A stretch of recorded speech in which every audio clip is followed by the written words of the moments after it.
എല്ലാവർക്കും ഗെയിം റാപ്പിന്റെ പുതിയൊരു വീഡിയോയിലേക്ക് സ്വാഗതം. ഇന്നത്തെ വീഡിയോ നമ്മൾ സംസാരിക്കാൻ പോകുന്നത് 2021 ഇറങ്ങിയ ഡെത്ത് സ്ട്രാൻഡിംഗ് ഡയറക്ടേഴ്സ് കട്ട് എന്നൊരു ഗെയിമിനെ കുറിച്ചിട്ടായിരിക്കും. ഈ ഡയറക്ടേഴ്സ് കട്ട് എന്നുകൊണ്ട് ഉദ്ദേശിക്കുന്നത് ഈ PlayStation 5 വേണ്ടിയിട്ട് കുറച്ച് ഗെയിം ഒന്ന് ട്വീക്ക് ചെയ്തിട്ടുണ്ട്. എസ്പെഷ്യലി ആ ഒരു ഡുവൽ സെൻസ് കൺട്രോൾസിനെല്ലാം വേണ്ടിയിട്ട്. അത് കൂടാണ്ട് ഗെയിം പ്ലേയിലും ഒരു ചെറിയ മാറ്റം, കാര്യമായിട്ടുള്ള ഒരു മാറ്റമൊന്നുമില്ല എങ്കിലും ചെറിയ ചെറിയ മാറ്റങ്ങളൊക്കെ ഒരു ഗെയിം പ്ലേയിലും വന്നിട്ടുണ്ട്. ഈ വീഡിയോയിൽ പറയുന്നതെല്ലാം ആ ഒരു ഡയറക്ടേഴ്സ് കട്ട് എന്നൊരു വേർഷനെ കുറിച്ചിട്ടായിരിക്കും. ഈ കഴിഞ്ഞ മാസമാണ് ഡെത്ത് സ്ട്രാൻഡിംഗ് 2 റിലീസ് ആയിട്ടുണ്ടായിരുന്നത്. സോ അത് കളിക്കാൻ വേണ്ടിയിട്ടാണ് ആക്ച്വലി ഞാൻ ഈ ഒരു ഗെയിം ഡെത്ത് സ്ട്രാൻഡിംഗ് 1 ആദ്യം കളിച്ചത്. കാരണം ഡെത്ത് സ്ട്രാൻഡിംഗ് 1ന്റെ കഴിഞ്ഞിട്ടുള്ള, അതായത് 1ന്റെ ഒരു സീക്വലാണ് ഈ ഒരു ഡെത്ത് സ്ട്രാൻഡിംഗ് 2 ഓൺ ദ ബീച്ച് എന്ന് പറയുന്ന ഒരു ഗെയിം. ഫസ്റ്റ് ഗെയിം ഞാൻ കളിച്ച് കഴിഞ്ഞു. അതുകൊണ്ട് തന്നെ ഇപ്പോൾ എടുത്തൊന്നും എന്തായാലും ഞാനൊരു ഡെത്ത് സ്ട്രാൻഡിംഗ് 2 കളിക്കാനൊന്നും പ്ലാൻ ചെയ്യുന്നില്ല. എന്തായാലും കുറച്ച് കഴിഞ്ഞിട്ട് പയ്യെ സമയമൊക്കെ കിട്ടുമ്പോൾ കളിക്കാനൊരു പ്ലാനിലാണ്. അതിന്റെ റീസൺസ് എല്ലാം ഞാൻ ഈ ഒരു വീഡിയോയിൽ പറയുന്നുണ്ടാവും. അപ്പോൾ അധികമായി നമുക്ക് വീഡിയോയിലോട്ട് കിടക്കാം. എനിക്ക് വളരെയധികം എക്സ്പെക്ടേഷൻ ഉള്ള ഒരു ഗെയിം ആയിരുന്നു ഈ ഡെത്ത് സ്ട്രാൻഡിംഗ് 1. അതിന്റെ മെയിൻ റീസൺ ഈ ഡെത്ത് സ്ട്രാൻഡിംഗ് 2 ഇറങ്ങിയപ്പോഴാണ്. ചില്ലറ ഹൈപ്പൊന്നുമല്ല ആ ഒരു ഗെയിമിന് ഉണ്ടായിരുന്നത്. വൺ ഹൈപ്പിലാണ് ആ ഗെയിം ഇറങ്ങിയത്. എന്തിനു പറയണം, രാജമൗലി വരെ ആ ഒരു കട്ട് സീൻ, ആ ഡെത്ത് സ്ട്രാൻഡിംഗ് 2ന്റെ ഒരു കട്ട് സീനിലൊക്കെ അഭിനയിച്ചിട്ടുണ്ട്. ഇത്തരം ഹൈപ്പെല്ലാം ക്രിയേറ്റ് ചെയ്തെങ്കിൽ ഓഫ് കോഴ്സ് തീർച്ചയായിട്ടും അതിന്റെ ഒരു ഫസ്റ്റ് പാർട്ട് അത്യാവശ്യം നല്ലതായിരിക്കും എന്ന് വിചാരിച്ചിട്ടാണ് ഞാൻ കളിച്ചത്. പക്ഷേ എനിക്കതൊരു ബിലോ എവറേജും കൂടെ അല്ല, ബിലോ എവറേജ് അനുഭവമാണ് ആ ഒരു ഗെയിം എനിക്ക് തന്നത്. പല യൂട്യൂബ് ചാനൽസ് എല്ലാം ഇതൊരു വൺ ഗെയിമാന്നൊക്കെ പറഞ്ഞിട്ട് ഞാൻ കുറെ റിവ്യൂ ഒക്കെ കണ്ട്. But to me it was a total disappointment. ഇതിന്റെ മെയിൻ റീസൺ എന്താണെന്ന് വെച്ചാൽ, നമ്മളിപ്പോൾ ഒരു ഗെയിം കളിക്കുന്നത് നമ്മൾ എന്തെങ്കിലും ഒരു റിലാക്സേഷൻ അല്ലെങ്കിൽ ഒരു എന്റർടൈൻമെന്റിന് വേണ്ടിയിട്ടാണ്. പലരും ജോലിക്കൊക്കെ പോയിട്ട് അവിടെ വന്നിട്ടായിരിക്കും ഈ ഒരു ഗെയിം കളിക്കുന്നുണ്ടാവും, അല്ലെങ്കിൽ കോളേജ് സ്കൂൾ അങ്ങനെ കാര്യങ്ങളൊക്കെ പോയിട്ട് അവിടെ തിരിച്ചു വന്നിട്ടൊക്കെ ആയിരിക്കും ഈ ഗെയിം കളിക്കുന്നുണ്ടാവും. എല്ലാവരും ഒരു യൂട്യൂബ് റിവ്യൂ ഇടാൻ വേണ്ടിയിട്ട് അല്ലെങ്കിൽ ഗെയിമേഴ്സ് ആയിട്ടല്ല ഈ ഒരു ഗെയിമെല്ലാം കളിക്കുന്നത്. അത് ഫുൾ ടൈം ഗെയിമേഴ്സ്, അതായത് ഗെയിമിംഗ് ഒരു പ്രൊഫഷനൊക്കെ ആയിട്ട് കൊണ്ട് നടക്കുന്നവർക്ക് ചിലപ്പോൾ ഈ ഒരു ഗെയിം ഇഷ്ടപ്പെടാം. അല്ലാത്തവർക്ക് ഈ ഒരു ഗെയിം ഭയങ്കര ബോറിംഗ് ആയിരിക്കും. അതും നല്ല പ്രൈസിങ്ങിലാണ് ഈ ഒരു ഗെയിം ഇപ്പോഴും ഉള്ളത്. അതായത് എനിക്ക് തോന്നുന്നു 2000 അടുത്തൊക്കെ ഉണ്ടായിരുന്നു. ഞാൻ ചെക്ക് ചെയ്തപ്പോൾ ഈ ഒരു ഗെയിമിൻ്റെ ഒക്കെ പ്രൈസ് ഇനിയിപ്പോൾ ഇടയ്ക്ക് ഓഫറിലൊക്കെ കുറയാറുണ്ട്. ബട്ട് സ്റ്റിൽ ആ ഒരു പ്രൈസിന് ഒരിക്കലും ഈ ഒരു ഗെയിം വെറുത്തായിട്ടല്ല എന്നാണ് എനിക്ക് ഫീൽ ചെയ്തത്. എന്തായാലും നമുക്ക് ഈ ഒരു ഗെയിമിൻ്റെ ഓരോ പാർട്ടായിട്ട് സംസാരിക്കാം. ആദ്യം ഇതിൻ്റെ സ്റ്റോറി ലൈൻ നോക്കാം. നോർമലി ഒട്ടുമിക്ക ഗെയിമിനും സ്റ്റോറി ലൈൻ ഭയങ്കര ചെറുതായിരിക്കും. അത് അവർ ഇങ്ങനെ വലിച്ചു നീട്ടി ആ ഗെയിം പ്ലേ എല്ലാം നല്ല രീതിയിലാക്കാൻ വേണ്ടി വലിച്ചു നീട്ടിയിട്ട് ഇങ്ങനെ എക്സ്റ്റെൻഡ് ആയിട്ട് അവർക്ക് ആ ഒരു സ്റ്റോറി അവർ ക്രിയേറ്റ് ചെയ്തിട്ടുണ്ടാവുക. സോ അത് കളിക്കുന്ന ടൈമിൽ നമുക്കത് ഫീൽ ചെയ്യില്ല. ആ സ്റ്റോറി എത്ര വലിച്ചു നീട്ടിയതാണെങ്കിലും അങ്ങനെ കളിച്ച് പോകുമ്പോൾ ആ ഒരു ഫീലിൽ അങ്ങനെ അങ്ങ് പോകും. പക്ഷെ ഇതിൻ്റെ ഒരു സ്റ്റോറി സ്റ്റാർട്ടിങ് മുതൽ എൻഡ് ക്രെഡിറ്റ് സീൻ കാണിക്കുന്നത് വരെ വലിച്ചു നീട്ടിയതാണ്. നമുക്ക് എന്ത് ഇത് കഴിയാത്തതെന്നൊരു ചിന്തയിലായിരിക്കും ആ ഫുൾ ടൈം ആ ഗെയിം കളിക്കുന്നുണ്ടാവും. അതിൻ്റെ മെയിൻ പ്രശ്നം ഇതിൻ്റെ ഒരു ഗെയിം പ്ലേ ആണ്.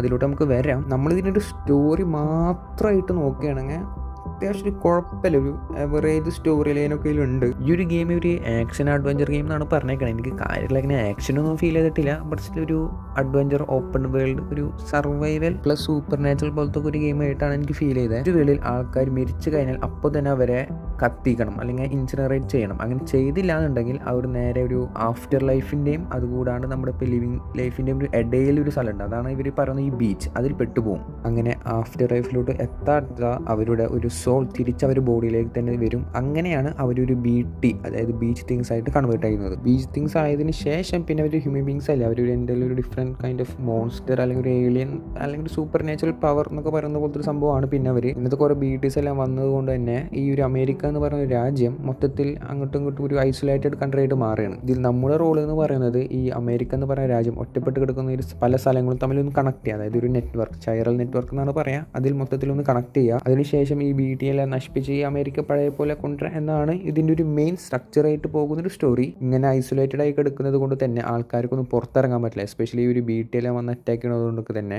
ഇങ്ങനെ ഒറ്റപ്പെട്ട് നിൽക്കുന്ന പല സ്ഥലങ്ങളിലേക്കും അവർക്ക് ആവശ്യമുള്ള സാധനങ്ങളെല്ലാം എത്തിച്ചു കൊടുക്കുന്നവരെയാണ് ഇതിലൊരു പോർട്ടർ എന്ന് വിളിക്കുന്നത്. നമ്മളും ഈ ഒരു ഗെയിമിൽ ഒരു പോർട്ടറാണ്. അങ്ങനെ നമ്മൾ ഓരോ സ്ഥലത്തേക്ക് ഓരോ സാധനങ്ങളൊക്കെ എത്തിച്ചു കൊടുക്കും. അതിൻ്റെ ഇടയിലാണ് നമ്മളെടുത്ത് പറയുന്നത് നമുക്ക് ഇങ്ങനെ ഒരു മിഷൻസ് ഉണ്ട്. അതായത് നമ്മൾ ഈ അമേരിക്ക മൊത്തം ഒന്നിക്കണം, ഒരു നെറ്റ്വർക്കിൻ്റെ ഇടയിൽ കൊണ്ടുവരണം. അതിനുവേണ്ടി ഓരോ ഐസൊലേറ്റഡ് ഏരിയയിലേക്കും അവർക്ക് വേണ്ട സാധനങ്ങളെല്ലാം കൊണ്ടു കൊടുക്കുക. അങ്ങനെ അവരെ സഹായിക്കുമ്പോൾ അവരും സ്വാഭാവികമായിട്ട് നെറ്റ്വർക്കിൽ ജോയിൻ ചെയ്യാമെന്ന് പറയും. ഇതാണ് ഈ ഒരു ഗെയിമിൻ്റെ ഏറ്റവും ബേസിക് ആയിട്ടുള്ള ഒരു പ്ലോ. ബട്ട് സ്റ്റിൽ ഇതിനുള്ളിൽ പല ലെയേഴ്സ് ഉണ്ട്, പല ട്വിസ്റ്റുകളുണ്ട്, പല ക്യാരക്ടേഴ്സ് എല്ലാം ഉണ്ട്. അതൊന്നും ഞാൻ ഡീറ്റെയിൽ ആയിട്ട് ഞാൻ പറയുന്നില്ല.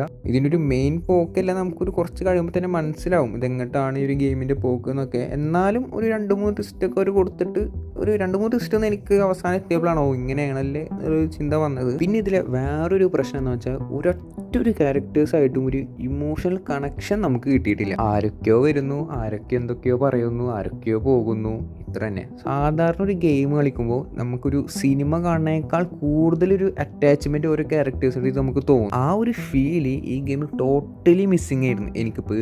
എനിക്ക് ടോട്ടലി ആ ഒരു ഫീൽ മിസ്സിങ് ആയിരുന്നു. അതുകൊണ്ട് തന്നെ അത് സ്റ്റാർട്ടിങ് മുതൽ അവസാനം വരെ ആരൊക്കെയോ എന്തൊക്കെയോ പറയുന്നു, നമ്മളെന്തൊക്കെയോ അവർ പറഞ്ഞു ചെയ്യുന്നു, അങ്ങനത്തെ ഒരു ഫീലായിരുന്നു എനിക്ക് തന്നത്. കുറച്ചെങ്കിലും അത് ഇഷ്ടപ്പെട്ട് എന്ന് പറയാൻ പറ്റുന്ന ഒരു ക്യാരക്ടർ ഫ്രജൈൽ എന്ന് പറഞ്ഞൊരു ക്യാരക്ടറും ആ പുള്ളിക്കാരിയുടെ ഒരു ബാക്ക് സ്റ്റോറി ഒക്കെയാണ് അതിൽ ഉള്ളതിൽ വെച്ചിട്ട് ഒരു മെച്ചമായിട്ട് തോന്നിയത്. വേറെ കുറേ ക്യാരക്ടേഴ്സ് വരുന്നുണ്ട്, എന്തിനാ വരുന്നതെന്ന് പോലും എനിക്ക് മനസ്സിലായിട്ടില്ല. ഇവരെന്താ പ്ലാൻ എന്ന് വെച്ചാൽ ഇവർക്ക് ഈ ഗെയിം ഇങ്ങനെ വലിച്ചു നീട്ടണം. അറൗണ്ട് ഒരു 25 to 30 hours അങ്ങോട്ട് ഉണ്ട് ഇതിൻ്റെ ഒരു ഗെയിം പ്ലേ. അപ്പോൾ അത്ര നേരം വലിച്ചു നീട്ടണം. അപ്പോൾ അതിനെന്ത് വേണം, കുറച്ച് ക്യാരക്ടേഴ്സിനെ അവിടെ ഇവിടെ ഒക്കെ ആയിട്ട് ഇങ്ങനെ കൊണ്ടുവരണം. അതിന് വേണ്ടി ക്യാരക്ടേഴ്സിനെ വെച്ചതുപോലെയാണ് എനിക്ക് ആ ഒരു ഗെയിമിൽ ത്രൂ ഔട്ട് ഫീൽ ചെയ്തത്. എന്തിനാണ് ഈ ഒരു ഗെയിം എല്ലാം ഇത്ര 25 to 30 hours ഒന്നും ഇല്ലെങ്കിൽ പിന്നെ എന്തിനാണ് ഇത്ര അധികം വലിച്ചു നീട്ടുന്നത് എനിക്ക് മനസ്സിലായിട്ടില്ല. സ്റ്റോറി അത്യാവശ്യം ഒരു പൊട്ടൻഷ്യൽ ഉള്ള ഒരു ഡിഫറെൻറ്റ് കൈൻഡ് ഓഫ് സ്റ്റോറി ആയിരുന്നു.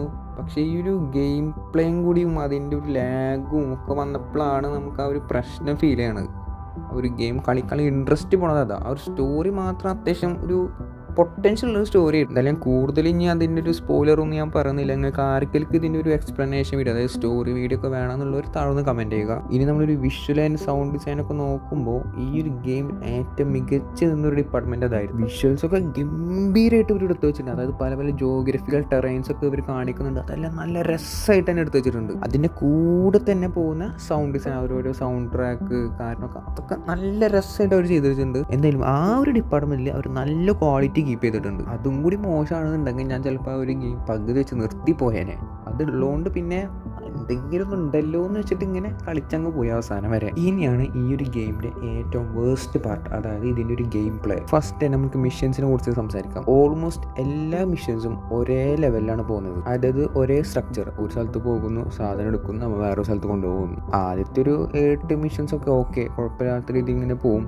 പക്ഷെ ഇത് കഴിഞ്ഞ ശേഷം വീണ്ടും ഇതിങ്ങനെ ചെയ്യുമ്പോൾ നമുക്ക് ബോറടിക്കില്ലേ? കാരണം വേറെ മാറ്റൊന്നുമില്ല, ഇതേ സെയിം. അതായത് നമ്മൊരു സ്ഥലത്ത് പോകുന്നു, സാധനം എടുക്കുന്നു, വേറെ സ്ഥലത്ത് കൊണ്ടുപോകും. ഇതിൻ്റെ ഇടയിൽ അവർക്ക് എന്തെങ്കിലും ഒരു ഗെയിമിങ് ഒരു പിടിച്ചു നിർത്താൻ എന്തെങ്കിലും ഒരു എലമെൻറ്റ് ഇവർ ആഡ് ചെയ്തിട്ടുണ്ടെങ്കിലും കുഴപ്പമില്ല. ഇങ്ങനെ ഇത് റിപ്പീറ്റ് അടിച്ച് ഇങ്ങനെ കളിക്കുന്നതുകൊണ്ട് ഭയങ്കര ലാഗും ബോറായിട്ടാണ് എനിക്ക് തോന്നിയത്. ഈ ബോസ് ഫൈറ്റ് നോക്കുകയാണെങ്കിൽ അത്ര കാര്യമായിട്ടുള്ള ബോസ് ഫൈറ്റ് ഒന്നുമില്ല. ആകെ ഒരു 3-4 ബോസ് ഫൈറ്റ് മാത്രമേ ഇതിലുള്ളൂ. അതും എനിക്ക് അത്ര വലിയ ഗംഭീരമായിട്ടൊന്നും തോന്നിയിട്ടില്ല. ഡിഫിക്കൽറ്റി ഞാൻ നോർമലായിട്ടാണ് ഇട്ടത്. അത്ര വലിയ ബുദ്ധിമുട്ടൊന്നും ഇല്ലാണ്ട് എനിക്ക് ഫുള്ളായിട്ട് തീർക്കാൻ പറ്റി. ഹാർഡിലൊക്കെ ഇട്ടിട്ട് അത്ര ബുദ്ധിമുട്ടുണ്ടെന്ന് എനിക്കറിയില്ല. അങ്ങനെ ഹാർഡിലിട്ടിട്ടൊക്കെ കളിക്കുന്നവരുണ്ടെങ്കിൽ താഴെ കമൻറ്റ് ചെയ്യുക, അവരുടെ എക്സ്പീരിയൻസ് ഒന്ന് കമൻറ്റ് ചെയ്യുക. കോമ്പാറ്റ് ആണെങ്കിൽ മെയിനായിട്ട് ഇതിൽ 2 ടൈപ്പ് വില്ലൻസ് ആണ് ഉള്ളത്. ഒന്ന് മ്യൂൾസ് എന്ന് പറഞ്ഞ കുറച്ച് ക്യാരക്ടേഴ്സ്, അതായത് സാധാ ഹ്യൂമൻ ബീയിങ്. ഓഫ് കോഴ്സ് ഒരു അപ്പക്കാലിപ്റ്റിക് വേൾഡ് ആകുമ്പോൾ അതിൽ കുറച്ച് മോശമായിട്ടുള്ള ഒരു ഹ്യൂമൻ ബീയിങ്സ് ഉണ്ടാവും, അവരാണ് ഈ മ്യൂൾസ്. അത് കൂടാണ്ട് BT എന്ന് പറഞ്ഞിട്ട്, അതായത് നമ്മുടെ ഹ്യൂമൻ വേൾഡിൻ്റെയും ആഫ്റ്റർ ലൈഫ് വേൾഡിൻ്റെ ഇടയിൽ നിൽക്കുന്ന കുറച്ച് ജീവികളും അവരുമാണ് മെയിനായിട്ടുള്ള 2 വില്ലന്മാർ. ഇതിൽ ബോസ് ലെവൽ എനിമീസിനെ കൂട്ടിയിട്ടില്ല. ബോസ് ലെവൽ എനിമീസ് എനിക്ക് തോന്നുന്നു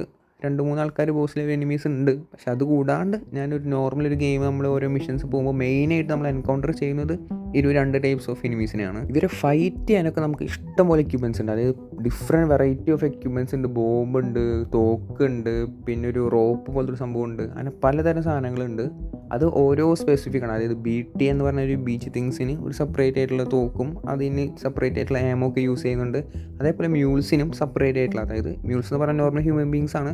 സോ അവർക്ക് സാധാ തോക്കും അതുപോലെ കുറച്ച് റോപ്പും അങ്ങനത്തെ കാര്യങ്ങളൊക്കെ ഇട്ട് അവരായിട്ട് ഫൈറ്റ് ചെയ്യും. അതൊക്കെ എനിക്ക് ഇൻട്രസ്റ്റിംഗ് ആയിട്ട് തോന്നി, കുഴപ്പമില്ല. കാരണം അതൊക്കെ ഇച്ചിരി രസമുണ്ട്. ഇങ്ങനെ ഒരു BTനെയൊക്കെ ഫൈറ്റ് ചെയ്യുന്നതും ഈ മ്യൂൾസിനെ ഫൈറ്റ് ചെയ്യുന്നതും. പക്ഷേ ഇതന്നെ ഞാൻ പറഞ്ഞതാണ്, ഇതന്നെ വീണ്ടും ഒരു ഫസ്റ്റ് ടൈം, ഒരു 3rd ടൈം, 4th ടൈം വരെ നമുക്ക് അതൊരു എൻജോയ് ചെയ്യും. കാരണം ഇത് വീണ്ടും ഇതിങ്ങനെ റിപ്പീറ്റ് ആയിട്ട്, അതായത് വീണ്ടും മ്യൂൾസ് വരുന്നു, വീണ്ടും BT വരുന്നു, അവിടുന്ന് ഓടുന്നു, പോകുന്നു, ഈ സാധനങ്ങൾ കൊണ്ടുകൊടുക്കാൻ അങ്ങോട്ട് പോകുന്നു, ഇങ്ങോട്ട് പോകും. ഇതന്നെ ഇങ്ങനെ റിപ്പീറ്റായി കളിക്കുമ്പോഴാണ് ഒരു കല്ലേടി ഫീൽ ചെയ്യുന്നത്. അത്ര വലിയ ടെക്നിക്സും കാര്യങ്ങളൊന്നുമില്ല ഈ നമ്മൾ ഫൈറ്റ് ചെയ്യുമ്പോഴും എനിമിനെ ഡിഫീറ്റ് ചെയ്യുമ്പോഴൊന്നും. അതിൻ്റെ മെയിൻ റീസൺ ഇതൊരു സർവൈവൽ ജേണറിൽ വരുന്ന ഒരു ഗെയിം ആയതുകൊണ്ടാണ്, അല്ലാണ്ട് ഒരു ഫൈറ്റിംഗ് അല്ലെങ്കിൽ ഒരു കോമ്പാക്റ്റ് മെയിനായിട്ട് നോക്കുന്നൊരു ഗെയിമല്ല. ഞാനൊക്കെ ഇത് പരമാവധി ഫൈറ്റ് ഒഴിവാക്കിയിട്ടാണ് പോയിരുന്നത്. അതായത് ഫൈറ്റ് ചെയ്ത് അതിനും കൂടി സമയം കളയണ്ടല്ലോ, എങ്ങനെയെങ്കിലും ഒരു ഗെയിം തീർക്കണം ആലോചിച്ചിട്ട് പരമാവധി ഫൈറ്റിൽ നിന്ന് ഒഴിവാക്കി മെയിൻ അത് നമുക്ക് ഫൈറ്റ് ചെയ്ത് പറ്റുന്നൊരവസ്ഥയിൽ മാത്രം ഫൈറ്റ് ചെയ്തിട്ടാണ് ഞാൻ ഒരു ഗെയിം കളിച്ചത്. പിന്നെ ഇതിലെനിക്ക് പ്രത്യേകം എടുത്ത് പറയാൻ തോന്നുന്നൊരു സംഭവം എന്ന് വെച്ചാൽ, ഞാൻ PlayStation 5 കളിച്ചത് ഡുവൽ സെൻസ് കൺട്രോളറാണ്. അതിൻ്റെ ഒരു ഹാപ്റ്റിക് ഫീഡ്ബാക്ക് ഈ ഗെയിമിൽ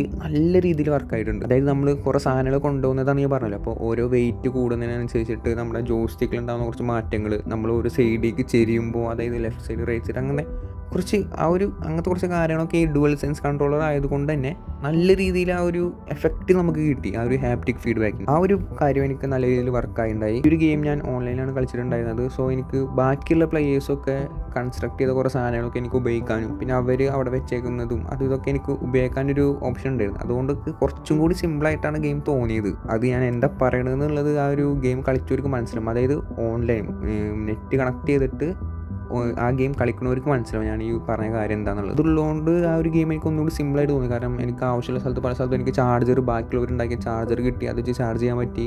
പല സാധനങ്ങളും എനിക്ക് കിട്ടി, റോപ്പ്, ബ്രിഡ്ജ്, അതുപോലെ പാലം, അങ്ങനെ പല സാധനങ്ങളും വേറെ ആൾക്കാരുണ്ടാക്കിയത് എനിക്ക് ഉപയോഗിക്കാൻ പറ്റും. അതുകൊണ്ട് തന്നെ എനിക്ക് ആ മിഷൻസ് എല്ലാം ഒന്നും കൂടി പെട്ടെന്നായിട്ട് ഫിനിഷ് ചെയ്യാൻ പറ്റി. അതുപോലെ ബൈക്ക് ഉപയോഗിക്കാൻ പറ്റും. അത് ബാക്കിയുള്ള ആൾക്കാർ എവിടെയെങ്കിലും ഒരു ബൈക്ക് ഇങ്ങനെ സ്റ്റോർ ചെയ്ത് വെച്ചിട്ടുണ്ടെങ്കിൽ നമുക്കത് ഉപയോഗിച്ചിട്ട് നമുക്ക് ഉപയോഗിക്കാൻ പറ്റും. ബൈക്കിൻ്റെ കാര്യം പറയണമെങ്കിൽ പരമാവധി ബൈക്ക് എടുത്ത് പോകാൻ നോക്കുക. കാരണം എപ്പോഴും ഈ നടന്ന് പോല് എപ്പോഴും പോസിബിൾ അല്ല. പരമാവധി ബൈക്ക് എവിടെ ഉണ്ടോ അതെടുക്കുക, പരമാവധി ചാർജ് ചെയ്യാൻ നോക്കുക. ഫുൾ ടൈം ചാർജ് എത്രയൊക്കെ ചാർജ് ചെയ്യാൻ പറ്റും അപ്പോഴൊക്കെ ചാർജ് ചെയ്യുക, എന്നിട്ട് പോവുക. ബൈക്കായിട്ട് പോകുമ്പോൾ എനിക്ക് പല പ്രശ്നങ്ങളും, അതായത് ബൈക്കിൽ പല ടെറൈനിലൊക്കെ എത്തുമ്പോൾ അവിടെ ഇവിടെ ഇടിക്കുമ്പോൾ കുറച്ച് പ്രശ്നങ്ങളൊക്കെ എനിക്ക് ഫീൽ ചെയ്ത്. എന്നാലും കുഴപ്പമില്ല, ബൈക്ക് നമുക്ക് ഉപയോഗിക്കാം. അതുകൂടാണ്ട് ഒരു കാർ ടൈപ്പ് ഒരു വണ്ടി ഉണ്ട് നമുക്ക്, അത് ഞാനിതൊരു ഉപയോഗിച്ചില്ല. ഞാൻ ആകെ ഉപയോഗിച്ചത് ഈ മ്യൂൾസിൻ്റെ കയ്യിൽ നിന്ന് നമുക്ക് അവരെ തോൽപ്പിച്ചിട്ട് എടുക്കാൻ പറ്റും. അത് മാത്രമാണ് ഞാനൊരു കാറായിട്ട് ഉപയോഗിച്ചത്. അതും എനിക്ക് തോന്നുന്നു ഞാൻ ആകെ 2-3 പ്രാവശ്യം മാത്രമേ ഉപയോഗിച്ചിട്ടുള്ളൂ. അല്ലാത്ത ടൈം മൊത്തം ഞാൻ ഈ ഒരു ബൈക്കിലായിരുന്നു മെയിനായിട്ട് പോയിക്കൊണ്ടിരുന്നത്. ഇതിൽ പിന്നെ കുറേ കാര്യങ്ങളുണ്ട്, അത് കുറേ തരം എക്യുപ്മെൻറ്റ്സ്, ഗൺസ്, മെറ്റീരിയൽസ്, അങ്ങനെ പല പല കാര്യങ്ങളുണ്ട്. അപ്പോൾ അതെല്ലാം നമ്മളൊന്ന് പരമാവധി ഉപയോഗിക്കാൻ ശ്രമിക്കുകയാണെങ്കിൽ നിങ്ങൾക്ക് എല്ലാവർക്കും ഒന്നും കൂടി സിമ്പിളായിട്ട് ഈ മിഷൻസ് എല്ലാം തീർക്കാൻ പറ്റും. അതിൻ്റെ മെയിൻ ഒരു സാധനം ഞാൻ പറഞ്ഞത്, ഒരു ഫ്ലോട്ടിങ് കേരിയർ എന്ന് പറഞ്ഞൊരു സാധനം ഉണ്ട് നമുക്ക്. ആ ഒരു സാധനം വെച്ചിട്ട് നമുക്കതിന് മേലെ കയറി ഇരുന്നിട്ട് പോവാം. അത് പല സമയത്ത് നമുക്കത് ഉപയോഗപ്പെടും. എനിക്കത് ഏറ്റവും കൂടുതൽ ഉപയോഗിച്ചിട്ടുണ്ടാവും ഞാനൊരു മഞ്ഞുമലയുടെ മേലെ നിന്നൊക്കെ പോകുന്ന സീനുണ്ട്. അതായത് ഒരു അറ്റത്തുനിന്ന് വേറൊരു അറ്റത്തേക്ക് എത്തണം. അതായത് നമ്മൾ സ്പീഡിൽ വാക്ക് ചെയ്യാൻ സഹായിക്കുന്ന ഒരു സാധനമുണ്ട്, അതെല്ലാം പോയി, അതിൻ്റെ ചാർജ് തീർന്നു. ബൈക്കിൻ്റെ ചാർജ് തീർന്നു. അങ്ങനെ ഒരു സന്ദർഭങ്ങളിലൊക്കെ ഈ ഒരു സാധനം ഉണ്ടെന്നുണ്ടെങ്കിൽ നമുക്ക് വളരെയധികം സിമ്പിളായിട്ട് അവിടുന്ന് ആ ഒരു സ്ഥലത്തേക്ക്. സോ അങ്ങനത്തെ കുറേ എക്യുപ്മെൻറ്റ്സ് ഉണ്ട് നമ്മൾ ഹെൽപ്പ് ചെയ്യണത്. അതെല്ലാം ഒന്ന് പർച്ചേസ് ചെയ്തിട്ടൊന്ന് നമ്മൾ കീപ്പ് ചെയ്യാൻ ശ്രമിക്കുക. അതിൻ്റെ ഒക്കെ ഒരു ഫങ്ഷൻസ് എന്താണെന്നൊക്കെ ഒന്ന് അറിഞ്ഞിരിക്കുക. ഞാൻ മുമ്പ് സൂചിപ്പിച്ച പോലെ ഇതിൻ്റെ ഒരു ടെറൈൻസും ജോഗ്രഫിക്കൽ സ്ട്രക്ചേഴ്സും ഒക്കെ നല്ല രീതിയിൽ ഇഷ്ടപ്പെട്ടു എനിക്ക്. അതിൻ്റെ ഡിസൈൻ ആയാലും അതിൻ്റെ ഒരു ഗ്രാഫിക്സ്, ഡീറ്റെയിലിങ് എല്ലാം നല്ല രീതിയിൽ തന്നെ അവർ ചെയ്തു വെച്ചിട്ടുണ്ട്. പിന്നെ ഇതിൽ എനിക്ക് നന്നായി തോന്നി വേറൊരു കാര്യം, ഇതിലത്തെ ഓരോ സ്ഥലത്തെ വെതർ കണ്ടീഷൻസ് ആണ്. അതായത് ക്ലൈമറ്റ്, ഓരോ സ്ഥലത്ത് പോകുമ്പോൾ അതിന് ആപ്റ്റായിട്ടുള്ള ഓരോ ക്ലൈമറ്റ്സ് ഒക്കെ അവർ കൊടുത്തിട്ട് അതെല്ലാം രസമായിട്ടുണ്ട്. ഈ സൈഡ് മിഷൻ്റെ കാര്യം നോക്കുകയാണെങ്കിൽ ഞാൻ അങ്ങനെ സൈഡ് മിഷൻസ് ഒന്നും കാര്യമായിട്ട് കളിച്ചിട്ടൊന്നുമില്ല. ഞാൻ കളിച്ച സൈഡ് മിഷൻസ് എല്ലാം സെയിം, അതായത് നമ്മൾ മുമ്പ് തന്നെ പോലെ തന്നെ റിപ്പീറ്റേറ്റീവ്, അതായത് ഒരു സാധനം എടുക്കുക വേറെ സ്ഥലത്ത് കൊണ്ട് കൊടുക്കുക, ഇത് തന്നെയാണ്. സോ അതുകൊണ്ട് വലിയ പുതുമൊന്നും എനിക്ക് സൈഡ് മിഷനിൽ ഫീൽ ചെയ്തിട്ടില്ല. ഓവറോൾ ഈ ഒരു ഗെയിം നല്ല പൊട്ടൻഷ്യൽ ഉണ്ടായിരുന്നു. ബട്ട് അൺഫോർച്ചുനേറ്റ്ലി അവർ പല എലമെൻസും ഈ ഒരു ഗെയിമിൽ മിസ്സിംഗ് ആയിരുന്നു. കുറച്ച് നല്ല ബോസ് ഫൈറ്റുകൾ, അതുകൂടാണ്ട് വെറൈറ്റി മിഷൻസ്, പിന്നെ ഈ ഗെയിമിൻ്റെ ഒരു ഡ്യൂറേഷനും കൂടി ഒന്ന് കുറച്ച് ഇവർ കുറയ്ക്കുകയാണെങ്കിൽ അത്യാവശ്യം നല്ല ഗെയിമായിരുന്നു ഇത്. ഈ ഒരു പ്രശ്നങ്ങളെല്ലാം ഉള്ളതുകൊണ്ട് തന്നെ ഞാൻ നേരത്തെ പറഞ്ഞ പോലെ ഈ ഒരു ഗെയിം എനിക്കൊരു ബിലോ ആവറേജ് ഗെയിമായിട്ടാണ് ഫീൽ ചെയ്തത്. അല്ല, നിങ്ങൾക്ക് ആർക്കെങ്കിലും ഈ ഒരു ഗെയിം ഇഷ്ടപ്പെട്ടിട്ടുണ്ടെങ്കിൽ അതിനൊരു റീസൺ എല്ലാം താഴ്ന്ന് കമൻറ്റ് ചെയ്യുക. അത് കൂടാണ്ട് ഡെത്ത് സ്ട്രാൻഡിങ് 2 ആരെങ്കിലും ഒക്കെ കളിക്കുന്നുണ്ടെങ്കിൽ അല്ലെങ്കിൽ കളിച്ച് കഴിഞ്ഞവരുണ്ടെങ്കിൽ അതിൻ്റെ ഒരു അഭിപ്രായം കൂടി താഴെ കമൻറ്റ് ചെയ്യുക. കാരണം ഞാനിപ്പോൾ എന്തായാലും അത് കളിക്കാൻ ഇതുവരെ പ്ലാൻ ചെയ്തിട്ടില്ല. പക്ഷേ അതിൻ്റെ റിവ്യൂസ് ഇതിനേക്കാൾ നല്ല റിവ്യൂസാണ് ആ ഒരു ഗെയിമിന് വരുന്നത്. അതായത് ഡെത്ത് സ്ട്രാൻഡിങ് 2 ഈ ഡെത്ത് സ്ട്രാൻഡിങ് 1 മികച്ച റിവ്യൂസാണ് വരുന്നത്. അതുകൊണ്ട് എനിക്കറിയില്ല അതിൻ്റെ റീസൺസ് എന്താണെന്നുള്ളത്. അത് മെയിൻ തീം തന്നെയാണ് പറയുന്നുണ്ട്. മേ ബി അവർ പല എലിമെൻസും കൂടുതൽ ആഡ് ചെയ്തിട്ടുണ്ടായിരിക്കാം. എന്തായാലും നോക്കാം നമുക്ക്. സോ ഇന്നത്തെ വീഡിയോ ഇവിടെ അവസാനിപ്പിക്കുകയാണ്. ഇതിലെന്തെങ്കിലും ഞാൻ വിട്ടുപോയിട്ടുണ്ടെങ്കിൽ എന്തെങ്കിലും പറഞ്ഞതിൽ എന്തെങ്കിലും തെറ്റുണ്ടെന്നുണ്ടെങ്കിൽ താഴെ കമൻറ്റ് ചെയ്യുക. വീഡിയോ ഇഷ്ടപ്പെട്ടാൽ ലൈക്ക് ചെയ്യുക, സബ്സ്ക്രൈബ് ചെയ്യണ കാര്യം ഒന്നാലോചിക്കുക.